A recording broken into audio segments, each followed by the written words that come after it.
Village food with Rupsana. আমি সেই রূপসানা আবারও হাজির হলাম মটরশুঁটি আলু টমেটো দিয়ে দারুণ স্বাদের রেসিপি নিয়ে। আসসালামু আলাইকুম দর্শক বন্ধুরা, আজকের আমি বানিয়ে দেখাবো মটরশুঁটি আর আলু দিয়ে। তার জন্য আমি এখানে নিয়েছি 500 গ্রাম আলু আর নিয়েছি 500 গ্রাম মটরশুঁটি। আলুগুলোকে সুন্দর করে ডুমো ডুমো করে কেটে ভালো করে ধুয়ে পরিষ্কার করে নিয়েছি। শুরুতে একটা কড়া বসিয়ে কড়াতে বেশ কিছুটা পরিমাণে সরিষার তেল যোগ করেছি। তেল গরম হয়ে গেলে আগে থেকে যে ডুমো করা আলুগুলো এবার আমি তেলের মধ্যে দিয়ে দিলাম। দিয়ে এবার আমি স্বাদ অনুযায়ী লবণ দেব। লবণ দিয়ে সুন্দর করে নেড়েচেড়ে আলুগুলো একদম লালচে রং ধরিয়ে একটু সময় নিয়ে ভেজে নেব।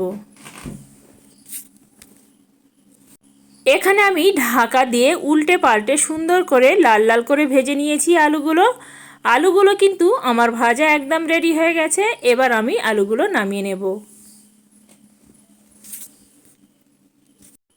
সেম একই তেলের মধ্যে দিয়ে দেব আগে থেকে ধুয়ে পরিষ্কার করে রাখা মটরশুঁটিগুলো। দিয়ে দেব এর মধ্যে স্বাদ অনুযায়ী লবণ দিয়ে মটরশুঁটিটা নেড়েচেড়ে সুন্দর করে ভেজে নেব। এদিকে আমার মটরশুঁটিটা ভাজা হতে থাক, আর এদিকে কিছু গোটা মশলা নিয়েছি। এখানে আমি নিয়েছি 1 আঁটি নিয়েছি ধনিয়া পাতা,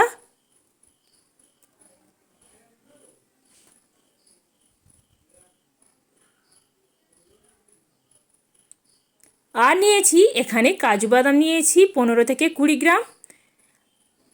হাফ ইঞ্চি আদাকে সুন্দর করে কেটে নিয়েছি। 8টা থেকে 10টা রসুনের কোয়া, আর নিয়েছি এখানে 1 চা চামচ কাঁচা জিরে। এইগুলো সুন্দর করে একটা মিহি পেস্ট রেডি করে নেব। এখানে আমি মটরশুঁটিগুলো নেড়ে চেড়ে সুন্দর করে ভেজে নিয়েছি। মটরশুঁটিগুলো ভাজা একদম রেডি হয়ে গেছে। এবার আমি নামিয়ে নেব। একই কড়ার মধ্যে আবারও বেশ কিছুটা পরিমাণে তেল যোগ করে দিয়েছি। তেল গরম হয়ে গেছে। তেলের মধ্যে একটা বড় সাইজের পেঁয়াজকে কুচিয়ে রেখেছিলাম। পেঁয়াজ কুচিগুলো তেলের মধ্যে দিয়ে পেঁয়াজগুলো লালচে রং ধরিয়ে ভেজে নেব।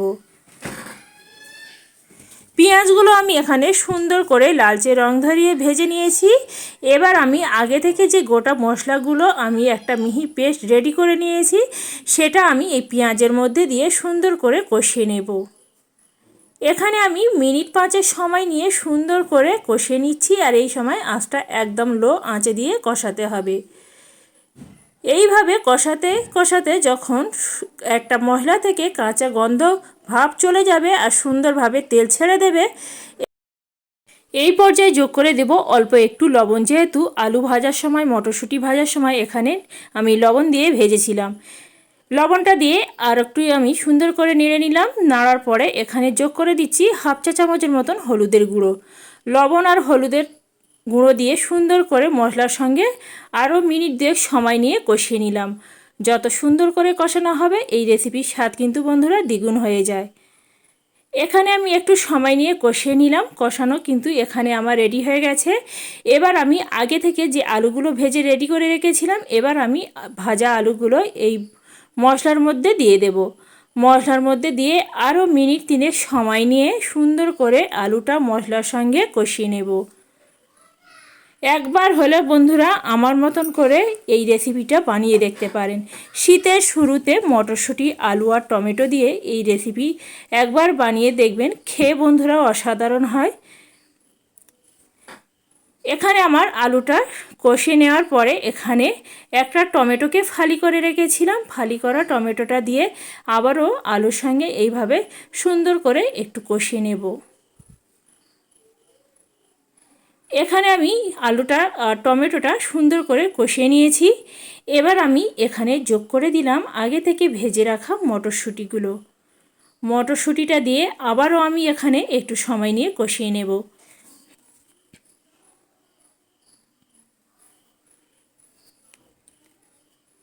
এখানে আমি একটু সময় নিয়ে সুন্দর করে সমস্ত কিছু কষিয়ে নিচ্ছি।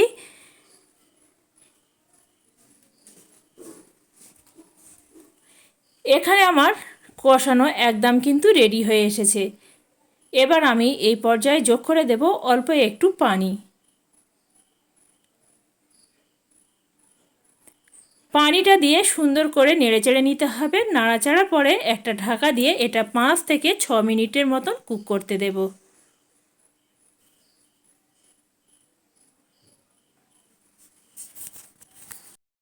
5 মিনিট পরে ঢাকাটা তুলে নিচ্ছি। আর দেখতে পাচ্ছেন বন্ধুরা, দারুণ স্বাদের মটরশুঁটি আলু টমেটো রেসিপিটা কিন্তু এখানে একদম রেডি হয়ে গেছে। আর এই রেসিপিটা একদম মাখো মাখো হবে। এটা ভাত লুচি রুটি পরোটার সঙ্গেও পরিবেশন করতে পারেন। সবশেষে এখানে যোগ করে দিলাম হাফ চা চামচের মতন জিরা আর মরিচের গুঁড়ো। জিরা আর মরিচের গুঁড়োটা দিয়ে আবার আমি হালকা হাতে একটু নেড়েচেড়ে নিচ্ছি। নাড়াচাড়া পরে আবারও এটা মিনিট 2 সময় নিয়ে ঢেকে রেখে দেবো। 2 মিনিট পরে আবার আমি ঢাকাটা সরিয়ে নিয়েছি। আর দেখতে পাচ্ছেন বন্ধুরা, দারুণ স্বাদের মটরশুঁটি আলু আর টমেটো দিয়ে আমার রেসিপিটা একদম রেডি হয়ে গেছে। আর বন্ধুরা, কতটাই লোভনীয় হয়েছে দেখেই বুঝতে পাচ্ছেন। বন্ধুরা, আজকের এই মটরশুঁটি আলু টমেটো রেসিপিটি যদি ভালো লেগে থাকে বন্ধুরা, একটা লাইক করে দেবেন। লাইক করে আমার সাথে থাকবেন। এইভাবে নিত্য নতুন আর সহজ সহজ রেসিপি পেতে হলে অবশ্যই করে চ্যানেলটি সাবস্ক্রাইব করে রাখতে হবে।